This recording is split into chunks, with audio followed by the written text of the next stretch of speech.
Imagine this. You're enjoying a quiet afternoon, maybe sipping a cup of tea or reading the paper. The phone rings.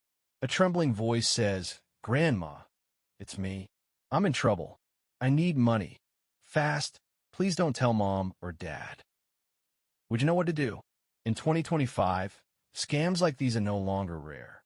They're more convincing, more technologically advanced, and, sadly, more targeted at people just like you. This episode is not meant to scare you, but it is meant to prepare you. We'll walk through 5 of the most common scams that seniors are facing right now. And more importantly, how to protect yourself and your loved ones from falling victim. Let's begin with one of the oldest tricks in the book, but one that's still catching thousands every week. It usually starts with panic. You get a call from someone who sounds distressed. They may even say your grandchild's name. "It's me, Michael," and claim they're in an accident, in jail, or stuck in another country. They beg for money. Sometimes, they pass the phone to a fake police officer or doctor to make it sound even more real. The scammer may even know real details about your family, gathered from social media or data breaches. Short story. Just last month, a 74-year-old woman in Ohio named Carol Nolan got a call. Her grandson was in Mexico, arrested, and needed $3,500 for bail. She wired the money immediately. Only later did she discover Michael was safe at home, never left the state. These scammers know that love makes people act fast. They count on your heart reacting faster than your head. How to outsmart it? Hang up immediately. Real emergencies don't happen this way. Always call your family members directly to verify. Set a family password. Choose a secret word or phrase your family uses during real emergencies. No password equals no help. Never send money through wire transfers, gift cards, or crypto. These are red flags for fraud. And remember, even if the voice sounds like your grandchild, modern scammers use AI voice cloning to mimic real people. Yes, you heard that right. In 2025, they can copy voices from just a few seconds of online audio. It's scary, but knowledge is your best defense. Up next, we'll talk about a scam that hides behind something that looks completely official and preys on your trust in institutions. Stay with us. Let's move on to the second scam, and this one hides behind something most seniors trust deeply: Medicare. You're having a quiet morning, the kind where nothing feels urgent. Coffee's still warm, and the mail hasn't arrived yet. Then the phone rings. The caller is calm, professional. "Good morning, this is Medicare. We're updating your file for 2025. We just need to verify some information to make sure your benefits continue without interruption." There's no threat. No alarmbes. In fact, the voice on the other end is reassuring, like someone doing you a favor. This is why it works. It doesn't feel like a scam. It feels like bureaucracy, a small, quick formality to keep your healthcare active. And that's what makes it dangerous. This scheme has been around for years, but in 2025 it's smarter than ever. With leaked data from health insurance providers, social media profiles, and even genealogy websites, scammers can start the conversation knowing your name, your address, your provider, and sometimes even the names of your children. That's what makes it so convincing. The person on the phone might say, "We see that you're enrolled in Plan B with a secondary provider. Is that still correct?" And you think, wait, how did they know that? That's the hook. Once they've got your attention, they move in for the real target. Your Medicare number, your Social Security number, and your banking details, all under the polite pretense of helping you confirm your file. And they're good at what they do. Their voices are friendly, well-rehearsed. They're trained not to pressure you. They'll say, "Of course, you don't have to do this over the phone. But if we don't confirm this today, your prescription coverage may lapse." For many seniors, especially those managing chronic conditions, that sentence hits hard. Fear creeps in, not of being scammed, but of losing access to vital medication.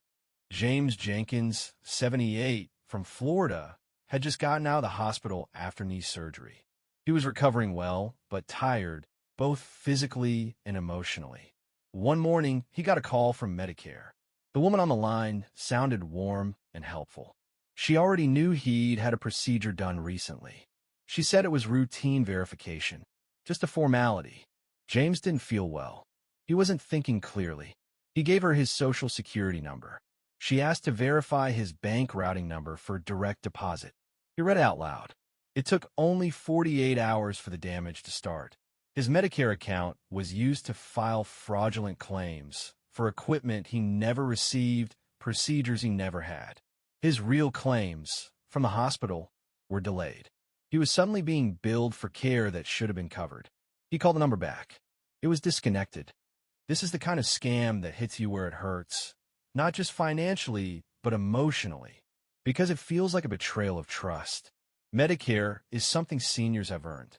You've worked hard your whole life, paid into the system, and now someone's using that trust as a weapon. What makes it worse is that victims often feel ashamed. They blame themselves. But here's the truth. This isn't about being gullible. It's about being human. Scammers spend every day of their lives studying how to sound real. They test scripts. They learn from every call. You're not facing amateurs. You're facing professionals who rehearse your reactions. How to outsmart it. Hang up on any unsolicited Medicare call. Medicare does not call you out of the blue. Ever. If you're unsure, call Medicare directly at 1-800-MEDICARE. That's the only safe line. Never give out your social security number or bank info on the phone, even if they sound friendly. Report it. Contact the Senior Medicare Patrol. They're trained to help you identify and respond to fraud. And finally, if you've already shared information, don't panic. You're not the first. You won't be the last. What matters is that you act. Call your bank. Alert Medicare. Talk to someone you trust. Silence helps scammers. Talking about it. That's what helps you heal. Mr. Jenkins is okay now. It took time and help from his daughter and local advocates, but he recovered his identity and his benefits were restored. What he learned, he now shares with others. If it feels urgent, slow down.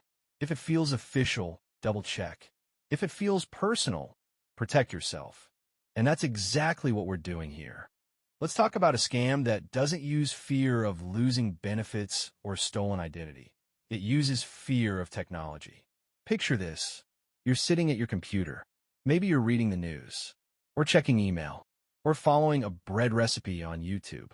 Then suddenly, beep. A warning flashes across your screen. Red letters. Exclamation marks. Your browser locks up. A robotic voice starts playing. Your computer has been infected.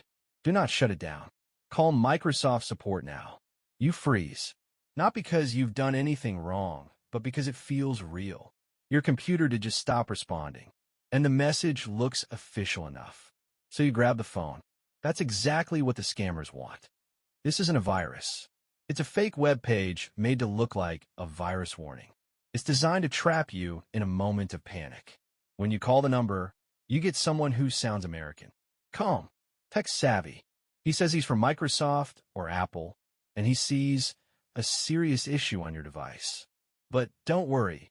He can walk you through fixing it. He asks you to download something, just a little tool, so he can connect remotely. I'll handle it all for you, ma'am. You won't have to lift a finger. And you're relieved. Someone understands. Someone is helping. But in truth, you've just invited a scammer into your system. The scammer now sees everything you do. He might move your mouse, open folders, pretend to run scans. It looks real. He might even say things like, "Oh no, you've been hacked by a foreign server. I need to stop this before it spreads." Then comes the ask. It's $299 for a one-time cleaning or $499 for full protection. You can pay by card, bank transfer, or gift card. And if you hesitate, he turns up the pressure. If we don't act now, you could lose your files or your bank account. Some scammers go further. They ask you to log into your online banking to check for suspicious activity. They watch you enter your credentials. They capture everything, and then they disappear. The afternoon that changed everything for Margaret. Margaret Fields, 76, was a proud grandmother of 5 and a whiz in the kitchen. She loved trying new recipes she found online. One Thursday, she clicked on a page about making sweet potato biscuits. Then it happened. A red pop-up, a loud alarm, a number. Margaret panicked. She called. The man on the line was polite and soft-spoken. "Don't worry," he said. "You did nothing wrong. You're being targeted by hackers. I'll clean it up right now." He walked her through downloading a program, then asked for a small service fee. Margaret paid with her credit card. While he worked, he told her stories about helping seniors. "My mom's 72, he said. "I always help her with tech stuff." It all felt very human. Until 2 days later, her card was declined at the grocery store. Her daughter checked her bank account. Nearly $5,000 was missing, withdrawn in pieces, sent to different countries. The scammer hadn't just taken her money. He'd taken her sense of safety. Margaret didn't touch her computer for weeks. And that's another cost of these scams. They don't just steal dollars. They steal confidence, independence, trust. How to outsmart it. If something on your screen scares you, stop. Breathe. Don't react immediately. Real tech companies will never show you full-screen pop-ups with phone numbers. Never let someone you don't know control your device. Don't pay strangers online to fix your computer. Talk to your kids or grandkids. Ask for a second opinion. And if you're not sure, turn off the computer. Walk away. When something is urgent, scammers push you to act fast. Real help never rushes you. Margaret's story could have ended worse. But with her daughter's help and a call to the bank's fraud team, she recovered part of what was lost. And more importantly, she learned. Now, when something pops up on her screen, she doesn't panic. She pauses. She double-checks. She even laughs sometimes. "Nice try, scammer." Mrs. Fields didn't let fear win, and neither should we. Some scams hide behind a keyboard. Others come wearing a reflective vest, carrying a clipboard, and offering to help. It often starts with a knock at the door, a friendly face, a badge, a company logo on a hat or jacket, maybe even a printed flyer. "We're working in your neighborhood today. Just finished up at your neighbor's place.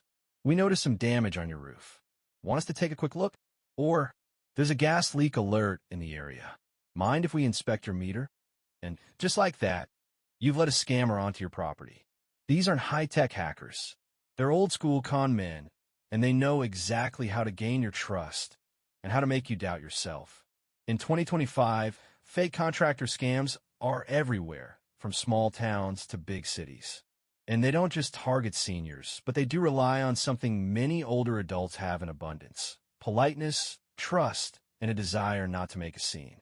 They offer to inspect your roof, plumbing, or electrical wiring, trim dangerous trees, seal your driveway, test your water, install home security, or urgently fix something they claim is broken. And of course, there's always a catch. You pay up front, or they start the job and never return, or they finish but do such poor work that it causes more damage. The scam that fooled Mr. Hall. Richard Hall, 81, was approached by 2 men offering to fix a crack in his chimney. They showed him photos of damage that wasn't actually his chimney. They offered a senior discount, but only if he paid cash immediately. He handed over $800. They left in 10 minutes, never returned. When his daughter came to visit the next day, she called a real inspector.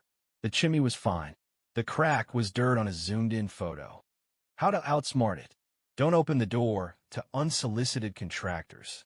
Real companies don't go door-to-door without appointments. Never agree to on-the-spot inspections or repairs, especially if they claim there's an urgent risk. Ask for official ID, company license, and references. And always say, "I'll think about it and get back to you." Never pay cash up front. If they pressure you, that's your sign to say goodbye. Talk to your neighbors. 1 visit is a fluke. 2 or more in the same street. That's a pattern. These scammers count on you being too polite to say no. But you're not being rude by protecting yourself. You're being smart. It's okay to ask questions. It's okay to say no, thank you. And it's always okay to close the door and call someone you trust. This last scam feels the most real because it sounds exactly like the people we trust with our money. It begins with a call or a text that looks completely legitimate. "This is Wells Fargo Fraud Department. We've detected suspicious activity on your account." Or, "Did you just spend $1,200 at Target in Nevada? If not, please press 1 to freeze your card." Your heart races. The voice is calm, professional. You don't want to lose money, so you act fast. But here's the problem.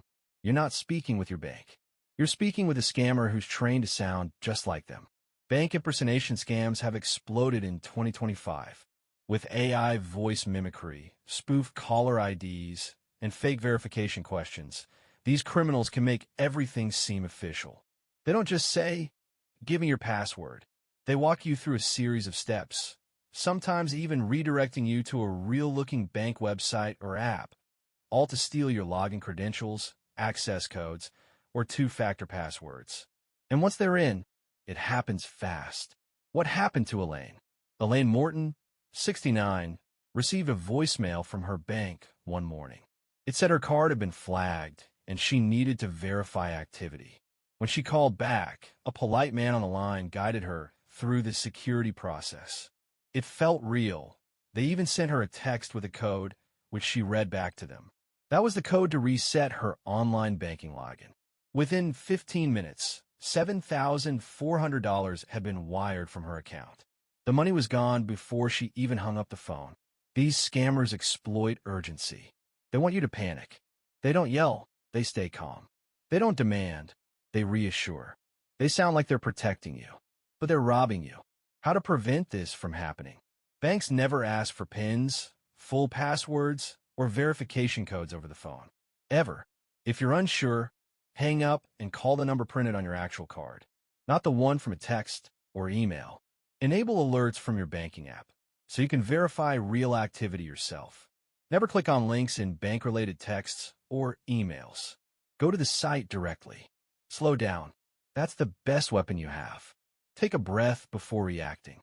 The scams we've talked about today, the fake grandchild, the phony Medicare call, the pop-up panic, the shady contractors, the bank that wasn't, they all have one thing in common. They play on emotion, fear, love, urgency, trust. But here's the truth. You don't need to be scared to stay safe. You just need to be aware. Ask questions. Take your time. Trust your instincts. And never, ever feel bad for saying, "Let me think about it." Being cautious isn't a weakness. It's strength, and you've earned it.